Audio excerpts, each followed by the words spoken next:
రోజు రోజుకి గోల్డ్ రేట్లు పెరుగుతున్నాయి. తాకట్లో ఉన్న బంగారానికి వడ్డీలు పెరుగుతున్నాయని టెన్షన్ పడుతున్నారా? కొమ్మూరి గోల్డ్ వచ్చాక ఆ టెన్షనే పోయింది. కొమ్మూరి గోల్డ్.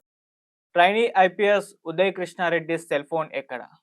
అతను అరెస్ట్ అయిన తర్వాత అతని దగ్గర సెల్ ఫోన్ పోలీసులకు చిక్కలేదు అన్న ఒక వార్త ఇప్పుడు వైరల్ అవుతుంది. కేసులో కీలకం కానున్న ఈ సెల్ ఫోన్ చిక్కకపోవడంతో ఇతను ఉద్దేశపూర్వకంగానే ఆ సెల్ ఫోన్ ని దాచాడా అన్న యాంగిల్లో పోలీసులు కూడా ఆరాధిస్తున్నారు.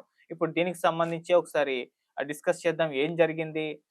ఆ సెల్ ఫోన్ నిజంగా ఉదయ్ కృష్ణారెడ్డి దాచాడా? అసలు ఆ సెల్ ఫోన్‌లో ఏముంది? అది ఇప్పుడు ఈ కేసులో కీలకం కానుందా? అన్న విషయాలు ఒకసారి మనం చూద్దాం.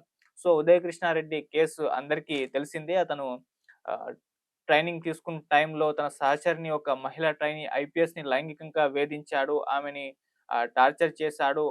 ఆ నేపథ్యంలో ఆమెని ఒక పోలీస్ స్టేషన్‌లో కంప్లెయింట్ ఇవ్వడంతో అతన్ని అరెస్ట్ చేయడము జరిగింది. అలాగే అక్కడ అకాడమీ నుంచి కూడా సస్పెండ్ చేశారు. ఇప్పుడు అతను రిమాండ్‌లో ఉండడం కూడా జరిగింది. సో, ఆ నేపథ్యంలో అతను అంతకు ముందస్తు బెయిల్‌కి వెళ్లారు. అయితే దొరకలేదు. ఆ తర్వాత క్వాష్ పిటిషన్‌కి వెళ్లారు. అది ఇంకా అవ్వలేదు. అలా ఈ కేసయితే ఉండడం జరిగింది. సో, అతని మీద ఇంకొక 2 సెక్షన్‌ల కింద కూడా కేసు నమోదు చేశారు. అదొకటి హత్యాయత్నం, ఇంకోటి రేప్ అటెంప్ట్. ఈ 2 కూడా ఆ సెక్షన్‌లో అయితే యాడ్ చేశారు. సో, అలా అన్ని అగెనిస్ట్‌గా ఉదయ్ కృష్ణారెడ్డికి సంబంధించి ఎవిడెన్స్ అయితే ఉన్నాయి. అంటే అతను టార్చర్ చేశాడు అనడానికి మెడికల్ రిపోర్ట్ కూడా ఉంది అని జెప్పేసి మనకు వార్తలొచ్చాయి. అంటే ఆహ్, ఆమె ఎప్పుడైతే ఫిర్యాదు చేసిందో అప్పుడు మెడికల్ సంబంధించి రిపోర్ట్ తీయడం జరిగింది. ఆమె మొహం మీద గావచ్చు, మెడ మీద గావచ్చు దాడి జరిగినట్టు, గాయాలున్నట్టు ఆ మెడికల్ రిపోర్ట్‌లో తేలడం జరిగింది. సో, ఆ తర్వాత కొంత ఎవిడెన్స్ పోలీసులు ఇన్వెస్టిగేషన్ చేసిన నేపథ్యంలో వాళ్ళకి కూడా దొరికాయి. అలాగే ఇప్పుడు వచ్చిన న్యూస్ ఏంటంటే ఉదయ్ కృష్ణారెడ్డికి అగెనిస్ట్ గానే వాళ్ళ సహచరులే అక్కడ అకాడమీలో ఉన్నవాళ్ళు సాక్ష్యాలు చెప్తున్నట్టుగా కూడా మనకు వార్తలు వినిపిస్తూ ఉన్నాయి. సో, అంటే మామూలుగా పోలీస్ ఎంక్వైరీలో అతని చుట్టూ సహచరులను కూడా ఇన్వెస్టిగేషన్ చేస్తారు. ఏం జరిగింది అవన్నీ కూడా మనకు తెలిసిందే. సో, అలా వాళ్ళు కూడా లేదు ఇతను టార్చర్ పెట్టారు అని చెప్పినట్టుగా కూడా వార్తలు వినిపిస్తున్నాయి. అంతేకాకుండా అక్కడ సజ్జనర్ గారు కూడా ప్రెస్ మీట్ పెట్టి చెప్పడం జరిగింది.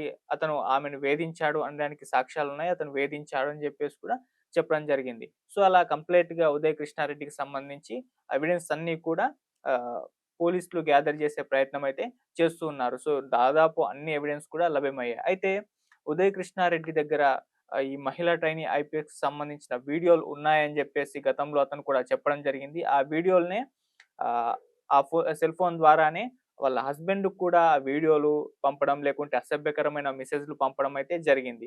సో, అలా ఈయన ముందస్తు బెయిల్‌కెళ్ళినప్పుడు కూడా నా దగ్గర ఎవిడెన్స్ ఉన్నాయని చెప్పడం కూడా జరిగింది. నా దగ్గర వీడియోలున్నాయి, నా దగ్గర ఎవిడెన్స్ ఉన్నాయని జెప్పేసి. అలా ఎవిడెన్స్ గావచ్చు, లేకుంటే ఆ వీడియోలు గావచ్చు, అలా తన మహిళా ట్రైనీ ఐపీఎస్ భర్తకు పంపించిన అసభ్యకర మెసేజ్‌లకు సంబంధించి ఆ సెల్ ఫోన్ కావచ్చు, ఇవన్నీ ఉన్న ఆ సెల్ ఫోన్ మాత్రం ఇంకా పోలీసులకు చిక్కలేదు అన్న ఒక వార్త వైరల్ అవుతుంది.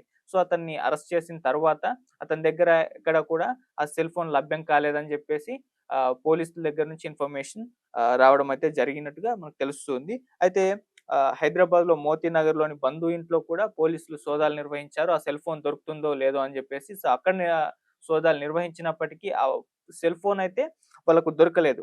సో, ఆహ్, ఈ ఉదయ్ కృష్ణారెడ్డే కావాలని ఆ సెల్ ఫోన్‌ని ఎక్కడైనా దాచాడేమో ఉద్దేశపూర్వకంగా అన్న యాంగిల్‌లో ఇప్పుడు పోలీసులు ఆరా తీస్తున్నారు. సో, ఇప్పుడు ఆ కేసు దర్యాప్తులో ఎందుకంటే అది కీలకమైతే కానుంది.